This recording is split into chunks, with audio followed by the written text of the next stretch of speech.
Hudayfa radiyallahu anhu narrated that the Prophet sallallahu alaihi wasallam said, "Do not say with the will of Allah and with the will of that person, but rather say with the will of Allah and then with the will of that person." Okay, once again, the concept going back to equating something with Allah subhanahu wa ta'ala, okay? Suppose, you're under the favor of a person, your boss or whatever, he's going to give you a raise at the end of the year, okay? So you're talking to another person and you say, well, with the will of Allah and the will of my boss, I'm going to get a raise next year.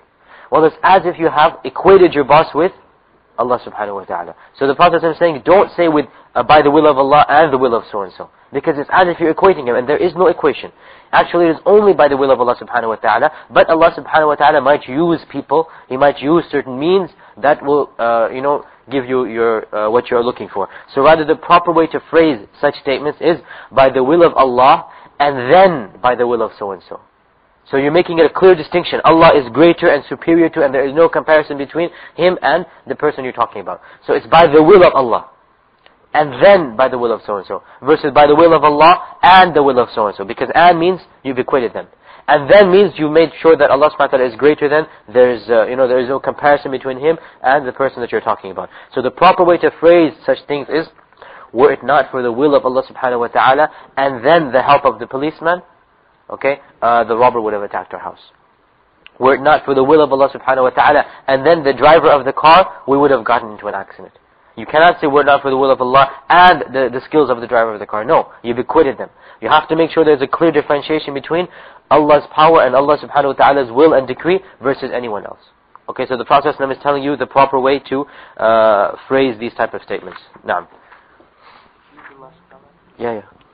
Ibrahim. It is related about Ibrahim Nakhi that he detested to say, "I seek refuge in Allah and in you," but it is permitted to say, "I seek Allah's refuge first and then yours." He said, "Say not if Allah and then so-and-so, and do not say if not Allah and so-and-so." Likewise, the follow-up from the same thing, Ibrahim al-Nakha'i, by the way, he is one of the, I think we mentioned this.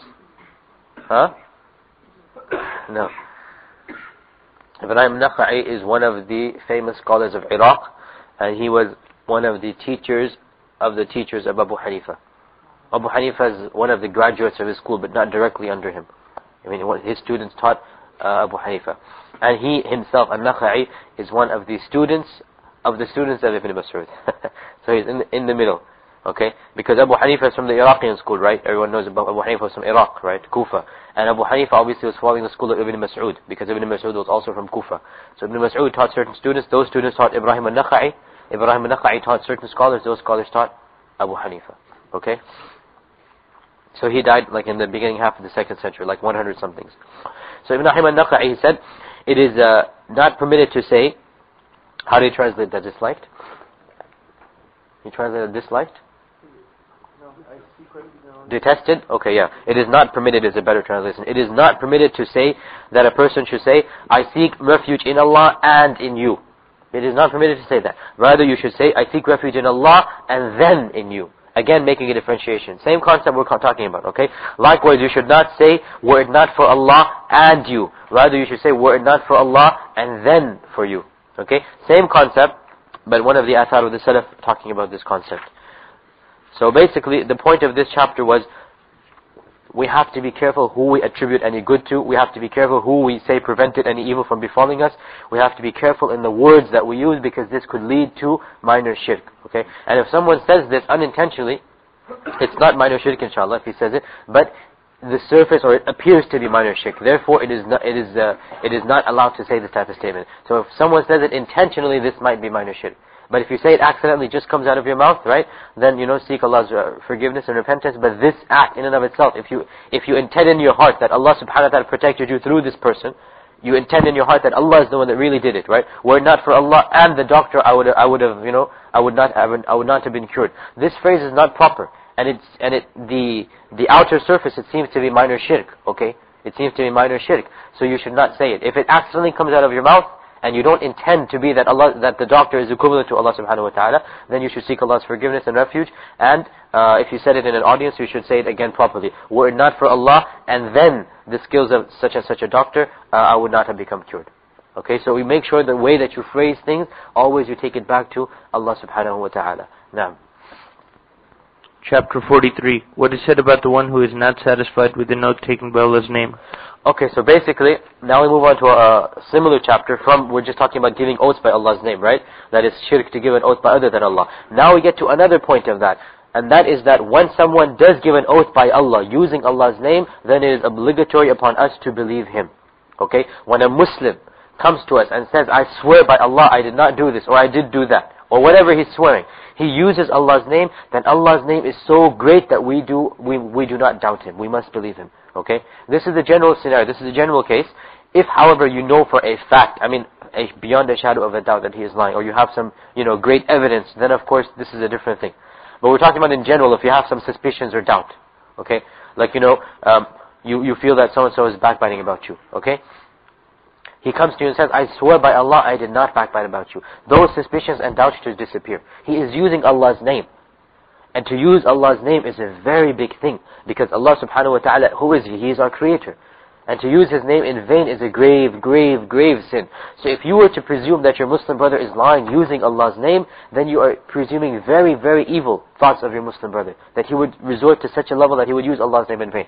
So if he's lying, that's between him and Allah.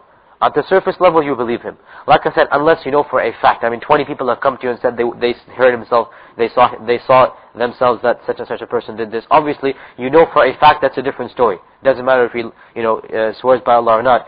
In a court of law, even it would not hold. Islamic court of law, I'm saying, it would not hold. If there are so many witnesses that saw him do this, and he swears by Allah he didn't do it, obviously this is a different thing. Now, when you have certain evidence, what we're talking about, when you have suspicions or doubts, when a person swears by Allah subhanahu wa ta'ala, then it is not allowed to deny his oath. It is not allowed to disbelieve in him. Now, Ibn Umar radiallahu anhu narrated that Allah's Messenger sallallahu alayhi wa sallam said, do not swear by your forefathers. Whoever swears by Allah, let him speak the truth.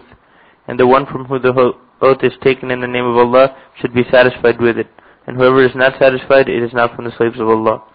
Now, in this hadith, the Prophet ﷺ is saying, don't swear by your forefather. This was a common thing in the Jahiliyyah times, and it's still existent in many cultures, that you swear by your forefathers. Your father, your grandfather, your ancestors, anyone. Okay? And then the Prophet ﷺ said, whoever swears by Allah, then let him tell the truth. This is a warning. If you swear by Allah, to tell a lie in and of itself is a sin. So this doesn't mean if you don't swear by Allah, you can tell a lie. No, to tell a lie obviously is a major sin. Okay, but the Prophet ﷺ is re-emphasizing, if you do swear by Allah, then make sure you are telling the truth or else. Make sure you are telling the truth or else.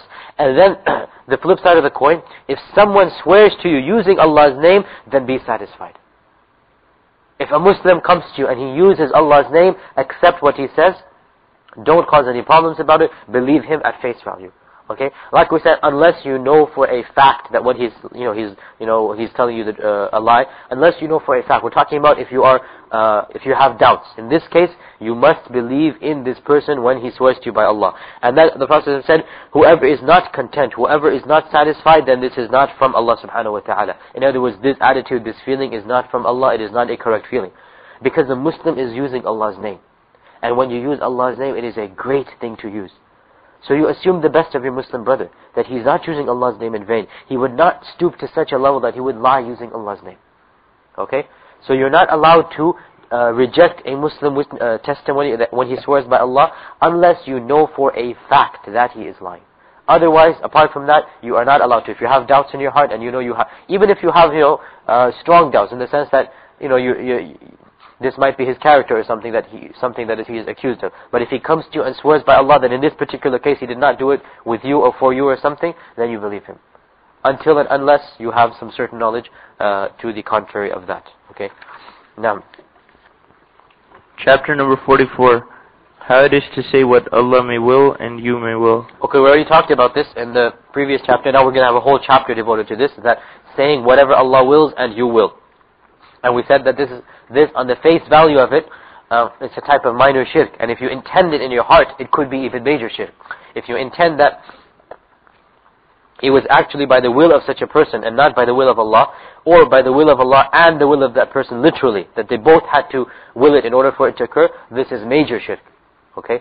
But the statement in and of itself, the face value or the surface value of it, is that it is minor shirk, in that you intended that Allah subhanahu wa ta'ala will to do something, and that other person also willed to do it, but it was the will of Allah that caused it to occur.